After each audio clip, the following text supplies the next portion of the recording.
Hi friends, ನಮಸ್ತೆ.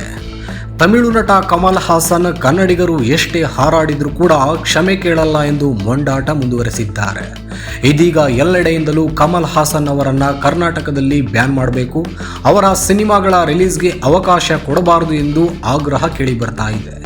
ಈ ವಿಚಾರವಾಗಿ ತಮ್ಮದೇ ಸ್ಟೈಲ್ನಲ್ಲಿ ಮಾತನಾಡಿರುವ ಕಾಂಗ್ರೆಸ್ ಶಾಸಕ ಪ್ರದೀಪ್ ಈಶ್ವರ್, ಕಮಲ್ ಹಾಸನ್ಗೆ ಬುದ್ಧಿ ಕಲಿಸಲು ಏನು ಮಾಡಬೇಕು ಎಂದು ಮಹತ್ವದ ಸಲಹೆಯೊಂದನ್ನು ನೀಡಿದ್ದಾರೆ. ಜೊತೆಗೆ ಕಮಲ್ ಅವರಿಗೆ ಖಡಕ್ ಎಚ್ಚರಿಕೆಯನ್ನು ಸಹ ಕೊಟ್ಟಿದ್ದಾರೆ. ಕಮಲ್ ಹಾಸನ್ ಅವರಿಗೆ ಸಾಹಿತ್ಯದ ಬಗ್ಗೆ ಒಂದಿಷ್ಟು ಐಡಿಯಾ ಇಲ್ಲ ಅನಿಸುತ್ತೆ. ಸಾವಿರಾರು ವರ್ಷಗಳ ಇತಿಹಾಸ ಇರುವುದು ನಮ್ಮ ಕನ್ನಡಕ್ಕೆ. ನಾವು ನಿನ್ನೆಯೂ ಡೆಡ್ಲೈನ್ ಕೊಟ್ಟಿದ್ದೀವಿ, ಆದರೆ ಕಮಲ್ ಹಾಸನ್ ಮಾತ್ರ ಕ್ಷಮೆ ಕೇಳಿಲ್ಲ. ಯಾವುದೇ ಕಾರಣಕ್ಕೂ ಕಮಲ್ ಹಾಸನ್ ಸಿನಿಮಾಗಳು ಕರ್ನಾಟಕದಲ್ಲಿ ರಿಲೀಸ್ ಆಗೋಕೆ ಬಿಡೋದಿಲ್ಲ ಎಂದು ಶಾಸಕ ಪ್ರದೀಪ್ ಈಶ್ವರ್ ಕೆಂಡ ಕಾರಿದ್ದಾರೆ. ಅವರ ಭಾಷೆ ಮೇಲೆ ಅವರಿಗೆ ಪ್ರೀತಿ ಇದ್ರೆ ಅವರ ಭಾಷೆಯನ್ನ ಅವರು ಹೊಗಳಿಕೊಳ್ಳಲಿ, ನಮ್ಮ ಭಾಷೆಯನ್ನ ತೆಗಳುವ ಅಗತ್ಯವೇನಿತ್ತು? ಮೊದಲು ಜ್ಞಾನಪೀಠ ಪ್ರಶಸ್ತಿ ಬಂದಿದ್ದು ಕನ್ನಡಕ್ಕೆ ಅನ್ನೋ ವಿಚಾರವು ಕಮಲ್ ಹಾಸನ್ಗೆ ಗೊತ್ತಿಲ್ಲ.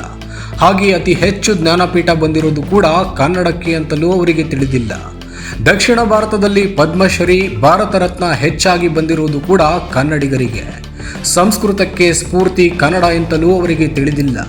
ಜಗತ್ತೇ ಮೆಚ್ಚುವ ಮೇಧಾವಿಗಳನ್ನು ಕೊಟ್ಟಿದ್ದು ಕೂಡ ಇದೇ ಕರ್ನಾಟಕ ಅನ್ನೋದನ್ನು ಅವರು ತಿಳಿದುಕೊಳ್ಳಬೇಕು ಎಂದು ವಾಗ್ದಾಳಿ ನಡೆಸಿದ್ದಾರೆ.